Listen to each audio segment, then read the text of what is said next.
Hello everyone, welcome back to my channel. আমি নিহারিকা আর তোমরা দেখছো আমার ইউটিউব চ্যানেল কল্ডন অফ নিহারিকা। আজকের ব্লগে আপনারা দেখতে চলেছেন এলোরা কেভস, তার সাথে ঔরঙ্গাবাদ সিটি ট্যুর। আগের ব্লগটা যদি না দেখে থাকেন নিশ্চয়ই দেখবেন, সেটাই গেছিলাম আমরা অজন্তা কেভসে। তো আজকের ব্লগটা শুরু করা যাক। আমরা সকালবেলা 9:30টার মধ্যে বেরিয়ে পড়েছিলাম হোটেল থেকে, আর আমরা ফার্স্টেই চলে এসেছি জ্যোতির্লিঙ্গে। এটা হলো কৃষ্ণেশ্বর জ্যোতির্লিঙ্গ শিবের মন্দির। আমরা এই ডালাটা নিলাম, প্রায় 100 টাকা নিল, সব কিছুই দিয়েছে, গঙ্গা জল, পুত্রা ফুল, সব কিছু, প্রসাদ সবই দিয়েছে। কিন্তু এর ভেতরে মোবাইল নিয়ে যাওয়া যাবে না, এখানে মোবাইল নিয়ে যাওয়া যাবে না। তো মোবাইল আপনারা জমা দিয়ে যেতে পারেন অথবা ফ্যামিলি মেম্বারের কাছে দিয়ে যেতে পারেন। কৃষ্ণেশ্বর মন্দির থেকে বেরোতে বেরোতে আমাদের প্রায় 12:30 বেজে গেছে। অনেকক্ষণ লাগে লাইন দিয়ে দাঁড়িয়ে পুজো দেওয়ার জন্য। তারপরে আমরা এখন রওনা দিয়েছি এলোরা কেভসের উদ্দেশ্যে। এলোরা কেভসে আপনারা ইচ্ছে করলে আগে থেকে টিকিট বুক করে নিতে পারেন আর্কিওলজিক্যাল সার্ভে অফ ইন্ডিয়া থেকে, অথবা আপনারা গিয়েও কিন্তু বুকিং করতে পারেন। আর এটা একটা one of the world heritage site.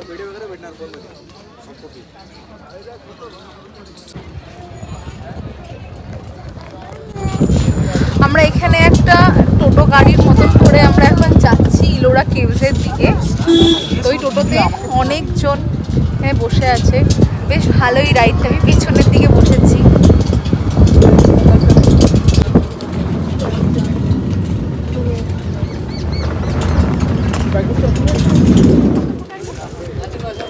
আমরা এখন ই ভেহিকেল ড্রপ পয়েন্টে নামলাম। এই যে এইটা হলো ই ভেহিকেল ড্রপ পয়েন্ট। এখানে সব ই ভেহিকেলগুলো আসবে, তারপরে আমরা হেঁটে হেঁটে এখানে যাবো। এখানে বেসিক্যালি কেভসগুলো আছে। So let's explore the Ellora caves.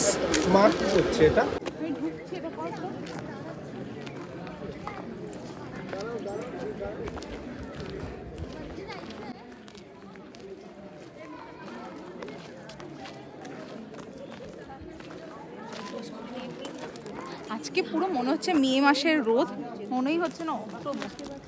Ellora কেভসকে যদি এক লাইনে বলতে হয়, পাহাড়ের ভিতর থেকে বেরিয়ে আসা একটা ইতিহাস বলা যায়। প্রতিটা কেভ একটা আলাদা চ্যাপ্টার অথবা আলাদা একটা ধর্মের গল্প বলছে, আর তার সাথেই মিক্স আছে আর্ট, ইঞ্জিনিয়ারিং আর অফকোর্স স্পিরিচুয়ালিটি।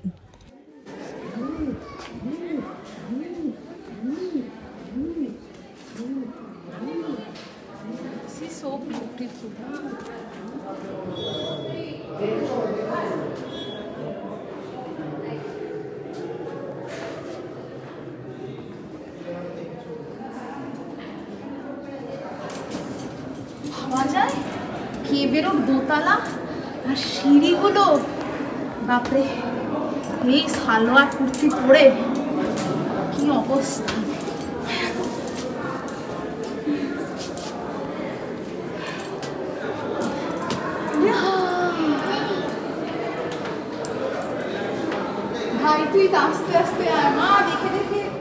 এবার আপনারা নিশ্চয়ই কৈলাসে কেলেঙ্কারি মুভিটা দেখেছেন, ফেলুদার।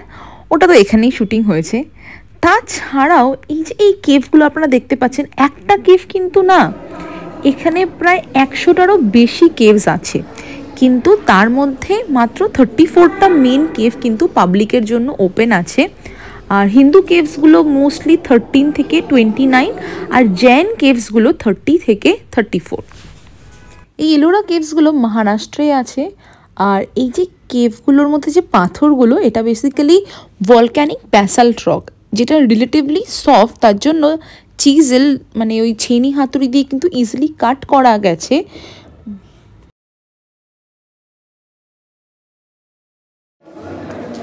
আমরা এখন এসেছি কেভ নাম্বার 29। এখানে দেখলাম কি সুন্দর, মানে এটা বেসিক্যালি কেভের মধ্যে অনেক হিন্দু দেবতা রয়েছে, দারুণ লাগছিল। তো আমরা এখন এখানে ভেহিকেল এসে গেছে, আমরা অন্য কেভগুলোতে নামছি। চলুন যাওয়া যাক নেক্সট কেভের জন্য। আর যেন হুইল চেয়ারে, অনেক সময় হুইল চেয়ার ফেসিলিটি থাকে, তখন কিন্তু এখান দিয়ে হুইল চেয়ার দিয়ে কেভগুলোতে এক্সপ্লোর করার জন্য নিয়ে যাওয়া হয়। আমরা এখন হুইল চেয়ারগুলো দেখলাম না, এখানে এখন ভেহিকেল দিয়েই সব জায়গায় যাওয়া হচ্ছে। তো বেশ ভাল লাগছে। অনেক বড় কেভ, মানে এখানে আসলেই পুরো একদিন চলে যাবে।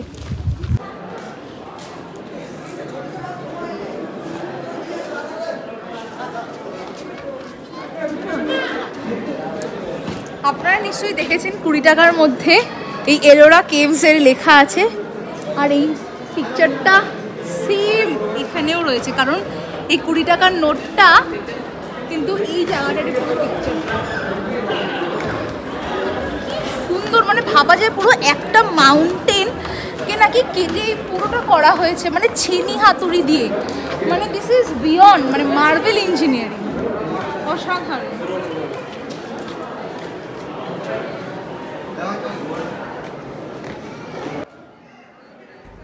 আপনারা একটা জিনিস লক্ষ্য করুন, এখন যে আমরা দেখছি যে এই সব পাথরগুলোতে হালকা হালকা মানে গ্রে ব্রাউন, তার মধ্যেও দেখুন কিছু জায়গায় কিন্তু মন্দিরের রং আছে।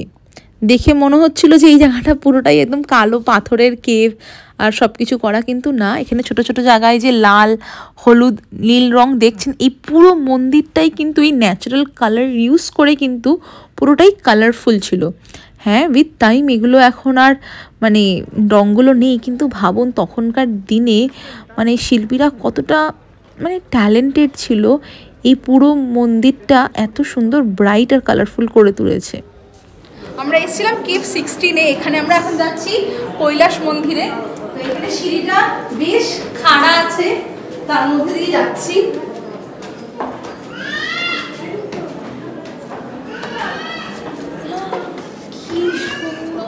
আমরা এখন কৈলাস মন্দিরে চলেই এসেছি।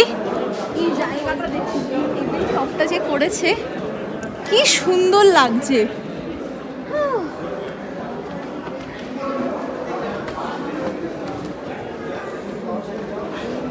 কি সূক্ষ্ম কাজ।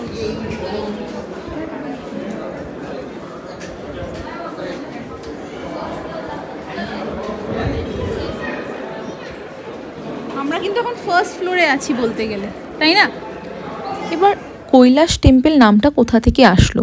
হিন্দু ধর্ম অনুযায়ী শিব ঠাকুরের বাড়ি হলো কৈলাস পর্বতে, তো শিবকে ডেডিকেট করে এই মন্দিরটা পুরো বানানো হয়েছিল, তাই এই কেভটার নাম দেওয়া হয়েছে কৈলাসা অথবা Kailasanatha temple. So basically real Kailash পর্বত আছে হিমালয়তে, আর পাথরের ভার্সনটা রয়েছে ইলোরা কেভসে। এখানে খুব সুন্দর করে প্রত্যেকটা কার্ভিংস করা হয়েছে, দেখতেই পাচ্ছেন। আমরা কেভ 16-এ এসেছিলাম, এরপরে আরও কেভস আছে, but this is one of the most important, কারণ এটা হলো কৈলাস টেম্পল আছে।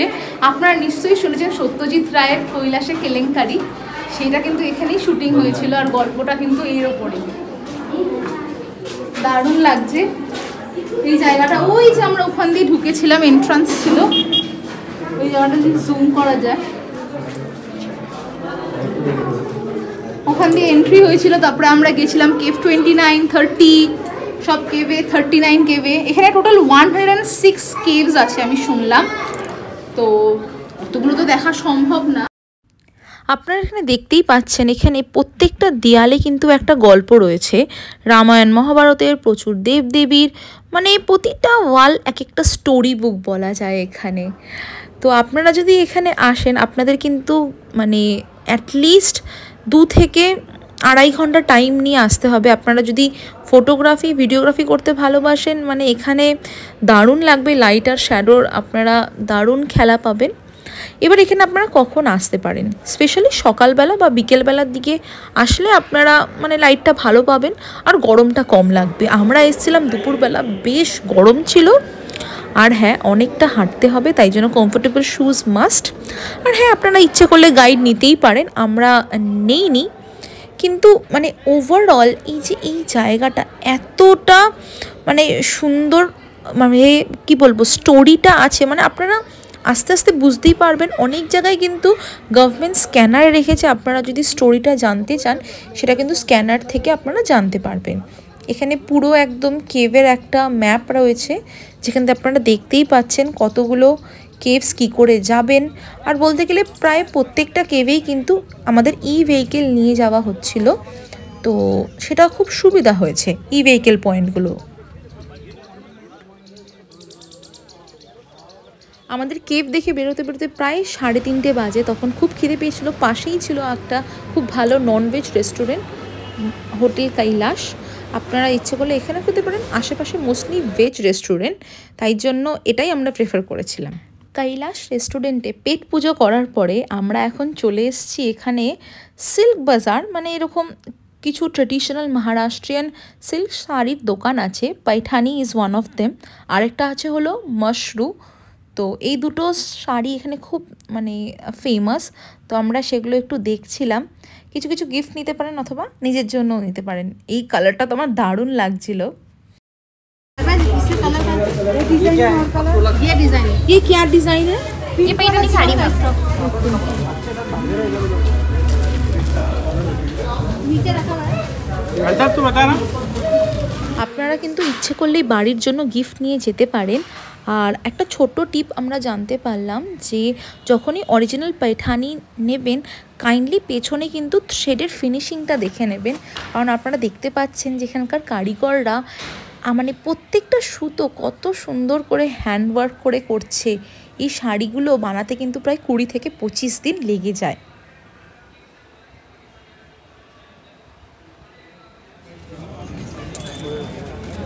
আমরা এখন এসেছি দৌলতাবাদ ফোর্টে। এটা আগে নাম ছিল দেবগিরি ফোর্ট। তো দেখা যাক এই ফোর্টটা কত সুন্দর। প্রথমে এই জায়গাটার নাম ছিল Devagiri, which means hill of gods. তারপরে 1327-এ মোহাম্মদ বিন তুল্লা এই জায়গাটার নাম করেছে দৌলতাবাদ। তারপর থেকে এটাকে দিল্লির ক্যাপিটাল থেকে এই জায়গাটা ঔরঙ্গাবাদের দৌলতাবাদটাকে ক্যাপিটাল করা হয়েছে।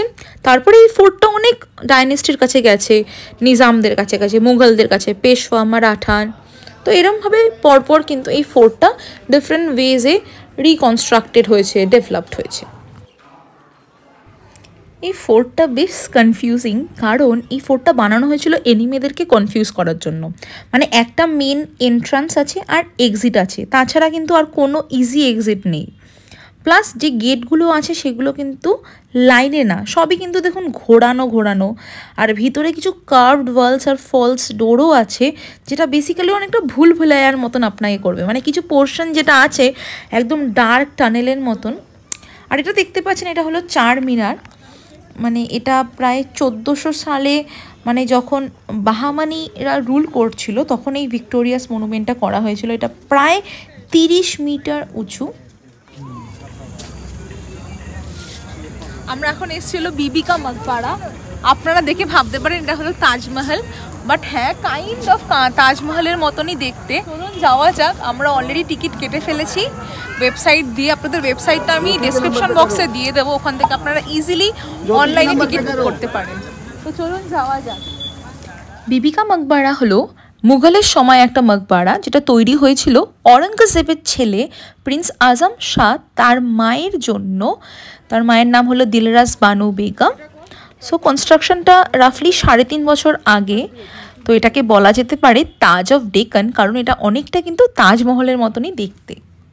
আমাদের পুরো এই Aurangabad city tour with Ellora caves কিন্তু কমপ্লিট হয়ে গেছিলো প্রায় 5:30-6টার মধ্যেই। তাই আমরা ভাবলাম আরেকটু শপিং করব, তাই চলে এসেছিলাম ঔরঙ্গাবাদ সিল্ক মিলসে। এখানে খুব সুন্দর সুন্দর শাড়ি দেখছিলাম, মা তারপরে কিনলো। ভাই দেখো पैठनी है এটা। इसका प्राइस क्या है? 17,000 17,000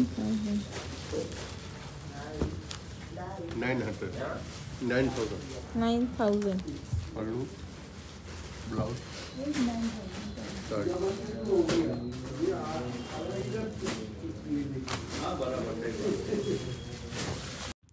আমাদের শপিং কমপ্লিট। এবার আমরা যাচ্ছি হলো ঔরঙ্গাবাদ স্টেশনে। সেখান থেকে আমাদের 8:30টায় ট্রেন আছে। আপনাদের এই ব্লগটা কেমন লাগলো আমাকে নিশ্চয়ই জানাবেন, আর এই দুটো শাড়ি কেমন হলো আমাকে জানাবেন। Thank you for watching. Bye everyone.